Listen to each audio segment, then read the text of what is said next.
கர்த்தருடைய நாமம் மகிமைப்படுவதாக. ஆண்டவராகிய இயேசு கிறிஸ்து இந்த நாளிலே நமக்கு ஜீவனை கொடுத்து ஆயுஸ் நாட்களை கூட்டி கொடுத்து இந்த புதிய மாதத்துக்குள்ளே பிரவேசிக்கும்படியாய் தேவன் பாராட்டின அந்த மகா பெரிய நன்மைக்காய் கிருபைக்காய் கொடான கொடி நன்றி செலுத்துவோம். இந்த நாளிலும் இந்த மாதத்தில் கர்த்தர் நமக்கு கொடுக்கிற வாக்குத்தத்தம் சங்கீதம் 91:3 இப்படி சொல்லுகிறது: அவர் உன்னை வேடனுடைய கண்ணிக்கும் பாழாக்கும் கொள்ளை நோய்க்கும் தப்புவிப்பார். என் அன்பு சகோதரனே சகோதரி, இந்த வார்த்தை கேட்டுக்கொண்டு விசுவாசிக்கிற ஒவ்வொருவரையும் பார்த்து கர்த்தர் சொல்லுகிற காரியம், இந்த மாதத்தில் 2 விதமான காரியங்களுக்கு நம்மளை தப்புவிக்க வல்லவராக இருக்கிறார். ஒன்று, பொல்லாத சத்துருவினுடைய கண்ணிக்கு நம்மளை தப்புவிக்க வல்லவராக இருக்கிறார். 2வது, நம்மளை பாழாக்க போகிறார், பாழாக்கி கொண்டிருக்கிற கொள்ளை நோய்க்கு அவர் தப்புவிக்க வல்லவராக இருக்கிறார். வேதத்தில் பார்க்கிறோம், அவரை நம்பின, அவரை விசுவாசித்த தேவ மனுஷர்களை அவர் தப்புவித்தார் என்று சொல்லி பார்க்கிறோம். அப்போ யாருக்கு அவர் தப்புவிக்க வல்லவராக இருக்கிறாரு? வேதத்தில் பார்க்கிறோம், தானியேலுடைய வாழ்க்கையில் தானியேல் சிங்கக்கெபியில் போட்ட பொழுது அந்த இடத்துல அவன் சுற்றி இருந்த சிங்கத்தை பார்க்கல, தூக்கி போட்ட மனுஷர்களை பார்க்கல. அவன் யாரை பார்த்தான் என்றால், தன் ஆராதிக்கிற, இடைவிடாமல் ஆராதிக்கிற தேவனை நோக்கி அவன் ஜெபம் பண்ணினதுனால, அவன் தேவன் மேல் அவன் வைராக்கியமாய் நம்பிக்கையாக இருந்ததுனால அந்த இடத்துல பார்க்கிறோம், ராஜா கெபின் கிட்ட வந்து கேட்குறாரு, துயர சத்தமாய் தானியேலை கூப்பிட்டு கேட்குறார், தானியேலே, ஜீவனுள்ள தேவனுடைய தாசனே, நீ இடைவிடாமல் ஆராதிக்கிற உன் தேவன் உன்னை சிங்கங்களுக்கு தப்புவிக்க வல்லவராய் இருந்தாரா என்று தானியேலை கேட்டான் என்று சொல்லி பார்க்கிறோம்.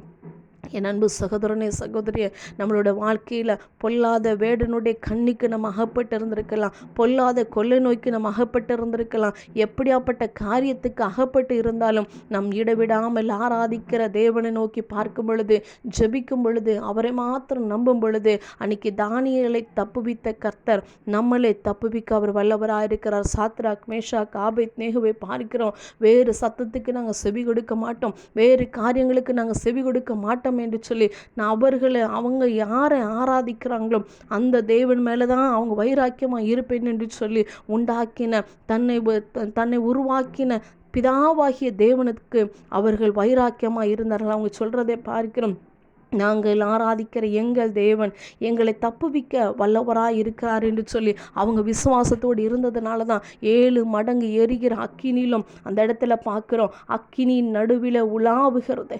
இதோ 4 பேருக்கு மத்தியில் ஒரு தேவ மனுஷன் அந்த இடத்துல உலாவுகிறதை பார்க்கிறோம். அக்கினியில் அவங்கள போட்டாலும் கூட அந்த இடத்துல அக்கினியின் மத்தியில் 4வது மனுஷனுக்கு ஒப்பாக தேவன் அந்த இடத்துல இறங்குகிறதை பார்க்கிறோம். அவர்கள் மத்தியில் உலாவின கர்த்தர் ஒருவேளை வியாதியின் மத்தியில் இருக்கலாம், போராட்டங்கள் மத்தியில் இருக்கலாம், பொல்லாத வேடனுடைய கண்ணிக்கு அகப்பட்டு இருக்கலாம். அன்னைக்கு அக்கினியின் மத்தியில் இறங்கின அதே ஆவியானவர் வியாதியின் மத்தியில் நம்மளுடைய குடாரத்தில் இறங்க அவர் வல்லவராக இருக்கிறார். நம்மளோட சரீரத்தில் இறங்குவதற்கு அவர் வல்லவராக இருக்கிறார். அவங்க அக்கினியில் இருந்தாங்க தான், ஆனால் அந்த அக்கினி அவர்களை சேதப்படுத்தவில்லை. அந்த அக்கினியில் அவங்க வெந்து போயிடுவாங்க நினச்சி எல்லாரும் பார்த்து கொண்டு இருந்தாங்க தான், ஆனால் அந்த அக்கினி அவர்களை சேதப்படுத்தவில்லை.